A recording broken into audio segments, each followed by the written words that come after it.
Yung mga kapatid, dito tayo sa JSIS sa Balili, sa Balili to. Hinantay natin si Tapich kasi sinamahan ko siya sinamahan ko siya mag dito, may pipila pa yata siya, magre-report yata sa JSIS. Yan, nandiyan sa loob na yan. Dito sa loob, kailan natin lalabas yun.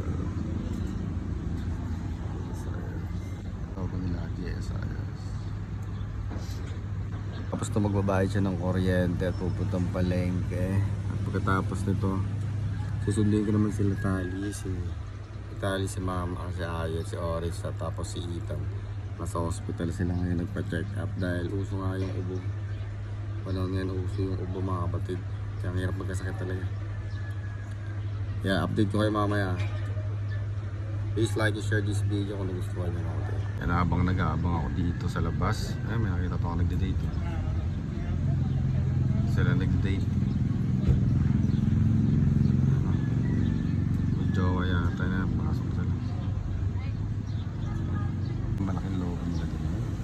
CSIS Iba Extension Office, mga kapatid. DICT Department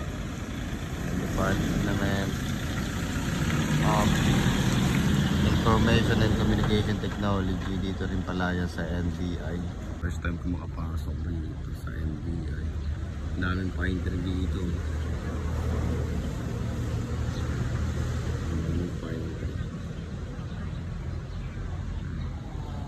Hindi masyado mahigpit dito, kahit dito ka lang mag-park sa gilid. Dito lang nakapark sa gilid, sa labas lang ng pintuan ng JSIS. Kasi yung ibang mga ganitong government establishment, diba ang higpit. Ayan pa, may nakapark pa dito. Dalawang motor. Ay, parating na naman. Dito wala lang guard o walang nagsisita. Kasi ito, dito ako nagpark. Tapos sa kabila. Ayan, dapat nagpapark sa kabila. Ayan yung mga sasakyan nila. Sa kabila. Siguro hindi mahigpit. Okay pag ganito. Kasi iba mahigpit eh. Talagang kagaya sa hospital, may parking area talaga. Kagaya kanina sinita ako sa hospital kasi nagpark ako dito sa unahan. Hindi makapagintay yung security guard. Tinawag ni radyo ako na kung kaninong tricycle to. Iatid ko lang yung dede ni Tali.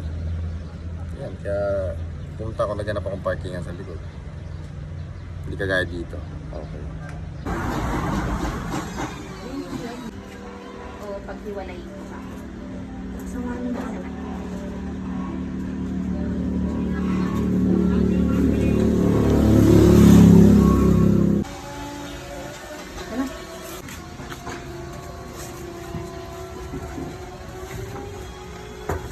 Sa hospital yung tayo natin lalabas sila Tali, si Mama, tapos sila Ayet.